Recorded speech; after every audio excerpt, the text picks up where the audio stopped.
ऊपर वाली बड़ी नीचे वाली छोटी तो मशीन के आरपीएम सबसे ज़्यादा डोली के, और ऊपर वाली छोटी नीचे वाली बड़ी तो डोली के आरपीएम सबसे कम। ड्रम के आरपीएम सबसे ज़्यादा डोली के सबसे कम।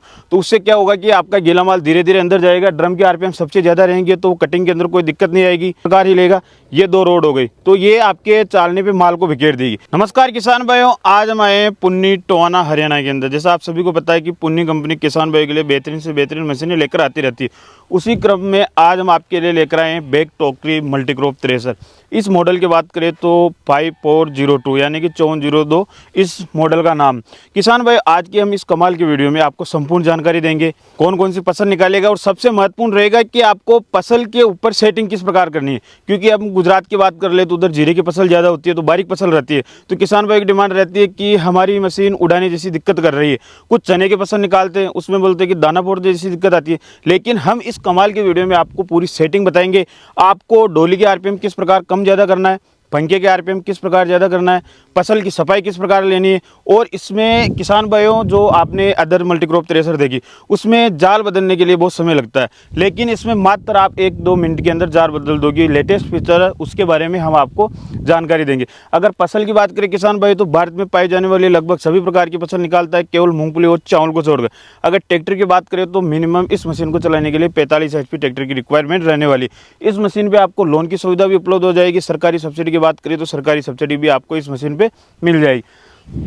सबसे पहले आप जैसा कि देख पा रहे एलिवेटर की बात करें, जो आपने बड़ी हार्वेस्ट कंबाइन मशीनें देखी है जो 30-35 लाख रुपए की आती है, उसके अंदर जो टेक्नोलॉजी यूज हुई है वही इस एलिवेटर के अंदर यूज़ हुई है। जिससे कि हम बोलते हैं कि वो जो रहता है ना कि चेन के ऊपर पट्टा वाला सिस्टम, वो इसके अंदर यूज़ हुआ है। अगर एलिवेटर की बात करें तो इसके माध्यम से आप सीधा ट्रॉली के अंदर ले सकते हो, कट्टे बोरी के अंदर लेना चाहते हो तो इसमें भी ले सकते। अगर फैन की बात करें किसान भाई, तो ये मशीन आपको 3 फैन के अंदर मिलती है। जैसा कि आप देख पा रहे हैं 2 फैन आगे की तरफ है और एक फैन जो कि 2025 मॉडल है, तो इसमें लेटेस्ट एड हुआ है ये वाला। ये क्या काम करेगा, जैसा कि आप देख पा रहे हैं यहाँ से आपकी फसल आएगी, तो अगर उसके साथ हल्का फुल्का कचरा आता है तो ये फैन क्या काम करता है, इधर से आपकी फसल आएगी, ये फैन इधर हवा फेंकेगा, तो अगर 1-2% कचरा भी आ रहा है तो वो उस तरफ उड़ जाएगा। लेकिन इसका मतलब ये नहीं है कि कचरे के साथ दाना जाएगा, क्योंकि इसके अंदर 2 एलिवेटर यूज हुए हैं। उसके बारे में आपको जानकारी देता हूँ। उधर से वो फैन हवा फेंकने का काम करेगा, कचरा उस फसल से फेंकेगा। अगर हवा तेज कर दी आपने, 1-2% दाना भी जाता है, तो ये इसके अंदर आएगा। यहाँ पर जाली लगी हुई, इससे टकरा के वापस ये डोली के अंदर जाएगा और डोली से वापस ड्रम के अंदर आएगा, ड्रम से वापस चालने पे आ जाए।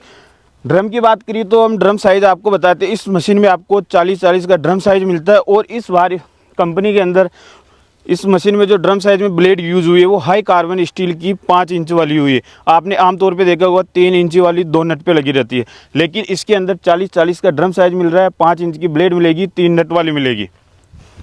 इस फैन के बारे में हमने आपको जानकारी दे दी। अब ये आप जो अलग से रोड देख पा रहे हैं, इनके अंदर ये चालने पे गए हुए हैं और इन पे खंगियाँ लगाई हुई है। तो इसका क्या प्रॉफिट मिलेगा आपको गीले माल के अंदर। अगर गीले माल की बात करें तो लगभग 15-20% वाला गीला माल निकाल देगा। ये आपका चालना हो गया, इस पे 2 रोड लगाए हुए हैं, ये आपका चालना हो गया, ये इस प्रकार ही लेगा, ये 2 रोड हो गई, तो ये आपके चालने पे माल को बिखेर देगी। अगर आप गीला माल निकाल रहे हो, चालना चौक होने जैसी दिक्कत आ रही है, तो इसके माध्यम से नहीं आएगी, क्योंकि चालने पे माल बिखेर देगी। उसके साथ साथ आप ये वाला सिस्टम देख पा रहे हो, ये जो आपका चालना हिलेगा, तो इस प्रकार से आपको ये रबड़ वाले सिस्टम मिलते हैं। जैसा कि आप आगे देख पा रहे हो, आगे आपको 4 वो सिस्टम मिलते हैं। तो इसके माध्यम से मशीन के चालने पे जब हिलेगा तो मशीन में ज़्यादा वाइब्रेशन है, इस प्रकार से लगाए हुए। और ये वाला सिस्टम आप देख पा रहे हो, ये चालने की गति कम और आप बहुत ही आसानी के साथ कर सकते हो, क्योंकि गीले माल के अंदर वो दिक्कत आती है। अब जैसे इस तरफ आते हैं, ये आपके डोली के आरपीएम सेट करेगा और उधर जो बेल्ट रहेगी वो ड्रम के। जब आप गीला माल निकालते हो तो उसमें आपको क्या करना है कि ड्रम के आरपीएम सबसे ज़्यादा, डोली के सबसे कम। तो उससे क्या होगा कि आपका गीला माल धीरे धीरे अंदर जाएगा। ड्रम के आरपीएम सबसे ज़्यादा रहेंगे तो कटिंग के अंदर कोई दिक्कत नहीं आएगी, ड्रम चौक होने जैसी दिक्कत नहीं आएगी, चालना चौक होने जैसी दिक्कत नहीं आएगी और ट्रैक्टर पर लोड भी नहीं पड़ेगा। आरपीएम के बारे में आपको जानकारी देता हूँ। जैसा कि आप देख पा रहे हैं, सिंगल बेल्ट के अंदर आपको 3 पुलियाँ देखने को मिलती है। ऊपर वाली बड़ी, नीचे वाली छोटी, तो मशीन के आरपीएम सबसे ज़्यादा डोली के, और ऊपर वाली छोटी, नीचे वाली बड़ी, तो डोली के आरपीएम सबसे कम। जैसे इसके पीछे की तरफ आते हैं तो डोली की साइज आप जैसा कि देख पा रहे हो, अपने लेबर जो मजदूर जो भी काम करेंगे तो उनको डोली के अंदर माल डालने के अंदर आसानी रहेगी। ये हैंडल जो आप देख पा रहे हो, ये डोली को रोकने के काम में आएगा। और जब आप गीला माल निकालते हो तो वो ढक्कन जैसा कि आप देख पा रहे हो जो ड्रम पे लगा हुआ है, चौकों ने जिससे दिक्कत आती है तो उससे आप वापस रिटर्न माल इस डोली के अंदर ले सकते हो। और डोली को नीचे साफ करने के लिए जब आप मशीन का काम खत्म करते हो तो हल्के फुल्के अगर दाने रह जाते हैं तो डोली की सफाई इस प्रकार से कर सकते हो। और आपके माल को जो अंदर लेकर जाएंगे तो यहाँ पर कंघियाँ यूज़ हुई है चेन के ऊपर, जैसे कि आप देख पा रहे हैं नकुली प्रकार की कंघियाँ, जिससे कि गीला माल होगा तो भी अच्छी तरीके से पकड़ में आएगा। ज्वार की चांचड़े निकालते हो, मक्की की भुट्टे निकालते हो तो वो आसानी रहेगी ऊपर जाने के अंदर। अब जैसे इस तरफ आते हैं किसान भाइयों, तो यहाँ पर आपको ये वाला जो सिस्टम मिलता है ये आपके ड्रम के आरपीएम कम ज़्यादा करेगा। ड्रम के आरपीएम कम ज़्यादा कब करने, जब आप जीरे की फसल निकालते हो, धनिया की फसल निकालते हो तो उसके अंदर आपको सेटिंग क्या करनी पड़ती है कि मशीन कम स्पीड पे चलानी पड़ती है, जिससे कि पंखे की हवा भी कम रहे, ड्रम की आरपीएम भी कम रहे डोली, जिससे कि आराम से निकले, उड़ने जैसी दिक्कत नहीं आएगी। जब धनिया की फसल निकालते हो तो फोड़ने जैसी दिक्कत नहीं आएगी, वो किसी भी प्रकार की इसमें कोई दिक्कत नहीं आने वाली। अगर व्हील की बात करें तो जैसा कि आप देख पा रहे हैं इस मशीन में आपको एक व्हील मिलता है और कितना हेवी व्हील है, जिससे कि आपके ट्रैक्टर पर लोड नहीं पड़ेगा मशीन एक बार राउंड लेने में। अगर टायर की बात करें तो 11-2-24 के इस मशीन में आपको टायर मिलने वाले हैं। अब किसान भाई मैंने बताया था कि आपको जब आप मशीन अलग अलग फसल पे आपको जैसे कि छन्ने से आप सरसों निकाल रहे हो, अपनी जाल भी बदलनी पड़ेगी, चालने भी बदलने पड़ेंगे, तो वो कितना आसान रहेगा।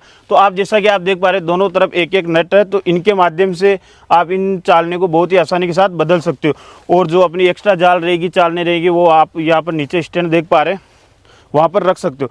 अब सबसे इम्पोर्टेंट ग्राउंड डिस्टेंस के बारे में बात करें तो जैसा कि आप देख पा रहे हैं मशीन का ग्राउंड डिस्टेंस बहुत ज़्यादा है। जैसे कि एमपी वाले जो इलाके की हम बात करें तो उधर रस्तों में उबड़ खाबड़ ज़्यादा रहती है, तो किसी भी प्रकार की कोई दिक्कत नहीं है, इसलिए मशीन में ग्राउंड डिस्टेंस बहुत अच्छा दिया हुआ है। किसान भाई जैसा कि आप देख पा रहे हैं हमने ब्लेड की बात की, तो ब्लेड की क्वालिटी जैसा कि आप देख पा रहे हैं 5 इंची 3 नट के अंदर आपको ब्लेड मिलते हैं। अगर ब्लेड की बात करें तो इस मशीन में 144 ब्लेड तो इस रोल के अंदर लगी हुई है। अगर बास्केट की बात करें तो जैसा कि आप ध्यान से देख पा रहे हैं तो नीचे जो ब्लेड लगी वो 35 ब्लेड लगी हुई है, यानी कि 144 प्लस 35 ब्लेड इसमें मिलते हैं। और जाल को बदलना कितना आसान है, जैसा कि आप देख पा रहे हैं दोनों तरफ नट बोल्ट वाला सिस्टम है, इनको खोलना है और इस जाली को यहाँ से बाहर निकालना है, यानी कि कुछ ही मिनटों में इसकी जाली बदलना भी बहुत ही आसान है। किसान भाई जैसा कि आप ध्यान से देख पा रहे हैं आपको यहाँ पर 2 नट बोल्ट वाले सिस्टम मिलते हैं। ये क्या काम में करेंगे, क्योंकि आपके बहुत सारे कमेंट आते हैं कि चना फोड़ने जैसी दिक्कत मशीन के अंदर आ रही, तो आपको क्या करना, ये आपका जाल हो गया, ये ब्लेड हो गया, तो इन नट बोल्ट के माध्यम से जाल और ब्लेड का डिस्टेंस ज़्यादा होगा। तो ज़्यादा डिस्टेंस होगा तो दाना ब्लेड से टकराएगा नहीं, वो बहुत आसानी के साथ जाल से नीचे आएगा, तो दाना फोड़ने जैसे भी किसी प्रकार की कोई दिक्कत नहीं आएगी। किसान भाइयों अब इस मशीन में हम बात करते हैं कि मार्केट में भी बहुत सारी मल्टीक्रॉप थ्रेशर आती है, आपको भी पता है, लेकिन इस मशीन में नया क्या है, तो जैसे कि आप फैन वाला सिस्टम देख पा रहे हैं, ये गियर वाला सिस्टम देख पा रहे हैं। एलिवेटर की बात की कि जो बड़े कंबाइन हार्वेस्टरों में यूज़ होते हैं वही क्वालिटी इसके अंदर भी हुई है। चालने की गति भी इंपॉर्टेंट रखता है गीले माल के अंदर। अदर जो मल्टीक्रॉप थ्रेशर आती है उसके अंदर आपको पूरा थ्रेशर के नीचे जाके सेटिंग करना पड़ता है, लेकिन इसमें बाहर की तरफ दे दिया गया और ये रबड़ के लगाए हुए हैं, वाइब्रेशन नहीं होगा। और ये फैन साइड में भूसा फेंकने का काम करेगा। बीच में भी आते हैं तो उसमें यहाँ पर आते हैं, लेकिन इसमें आपको डबल फैन मिलते हैं और एक फैन सफाई वाला मिलता है, यहाँ से आपका भूसा निकलेगा। टूल बॉक्स यहाँ पर यूज़ हुआ है और गियर बॉक्स मेन रहता है अपना गियर बॉक्स, इसी से पूरी मशीन ऑपरेट होती है। तो यहाँ पर इसके अंदर आगे गियर बॉक्स है, जिससे कि धूल मिट्टी से ये दूर रहेगा, तो किसी प्रकार कोई मेंटेनेंस जैसी दिक्कत नहीं आएगी। आपका जो ट्रैक्टर से जॉइंट वाला सिस्टम है इसे भी आप अपनी इच्छा अनुसार एडजस्टेबल कर सकते हो। किसान भाई हमने इस बैक टोकरी मल्टीक्रॉप थ्रेशर के बारे में आपको संपूर्ण जानकारी दे दी। आपको जो मोबाइल स्क्रीन पर नंबर दिख रहे हैं पुन्नी टोहाना जो कि हरियाणा के अंदर स्थित है, तो उनसे संपर्क करके इस मशीन के बारे में आप और भी डीपली जानकारी ले सकते हैं। और जब यह मशीन खेत पे चलेगी तो हम किसान भाई के पास जाके आपको लाइव रिजल्ट भी दिखाएंगे कि इस मशीन का रिजल्ट किस प्रकार है। तो फिर मिलेंगे एक और ऐसे शानदार और कमाल के वीडियो में, तब तक जय जवान जय किसान।